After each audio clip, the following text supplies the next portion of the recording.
Salut les amis, huitième journée de Ligue 1, les 4 premiers matchs.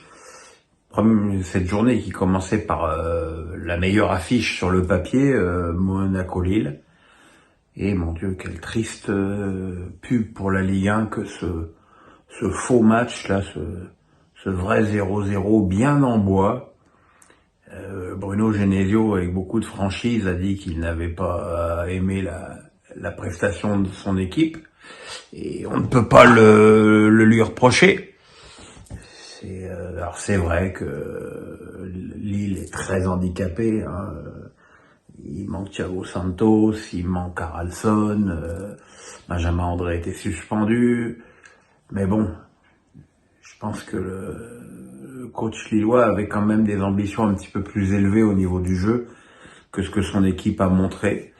Monaco a logiquement dominé la partie, mais avec une escouade offensive de trop faible niveau, mis à part Ben Seguir, avec un Mbolo en crise de confiance absolue, un Minamino hors du coup, pareil pour Golovin. Donc voilà, 0-0, pas grand chose à dire, si ce n'est que pour une belle affiche, c'est quand même une grosse déception. Aujourd'hui, le derby breton entre Brest et Rennes, un match nul, et certainement une bonne leçon pour Julien Stéphan, qui avait une fois de plus aligné une équipe au départ avec 9 anciens joueurs et uniquement 2 recrues. Quand on sait le nombre de joueurs qui sont partis à l'intersaison du club breton, ça veut dire mathématiquement que l'équipe est plus faible qu'avant. Ça me paraît tellement évident. Et après une bonne demi-heure d'observation, sur un rythme assez tonique quand même, les Brestois ont commencé vraiment à prendre l'ascendant.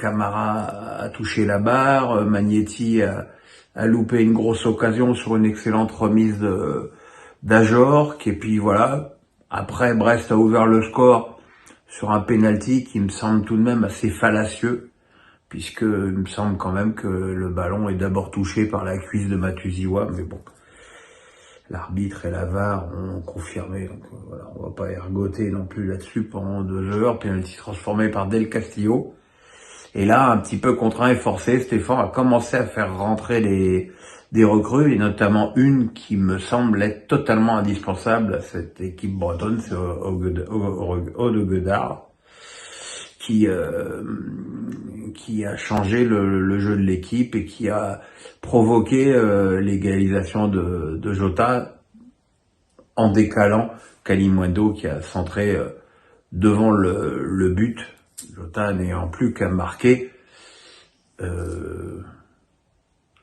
C'est comme on veut, avec ses couilles, avec sa quéquette, comme on veut. Bon, enfin, c'est par là que ça s'est passé, hein.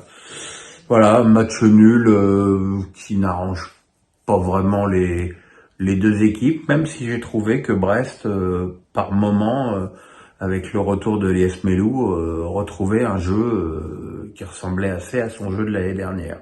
À 19h, Lens a gagné facilement à Saint-Étienne 2-0. Premier but de Frankowski, d'une très belle frappe.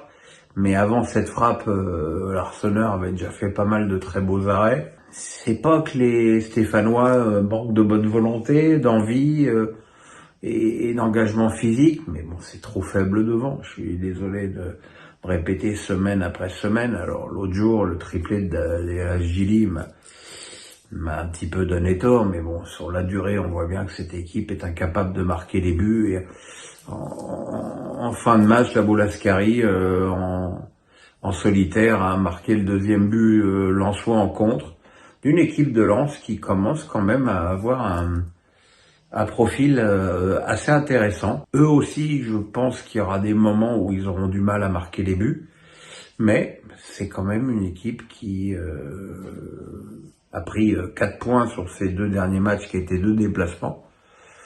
C'est donc un résultat intéressant.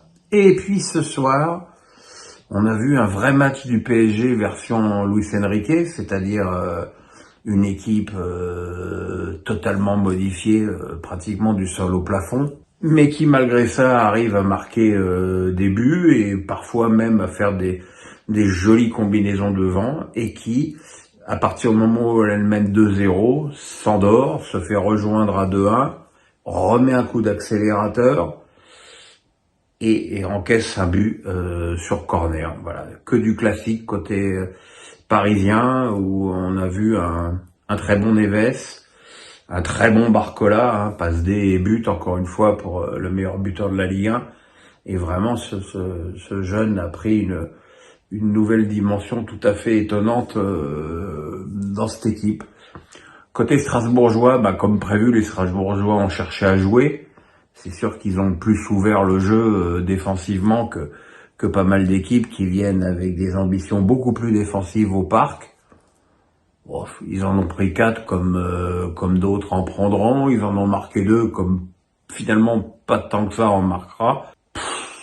Je pense pas que c'est sur ce match-là que les Strasbourgeois attendaient de prendre des points. Donc on va dire que voilà, tout est à peu près normal. Voilà mes petits amis, la suite demain.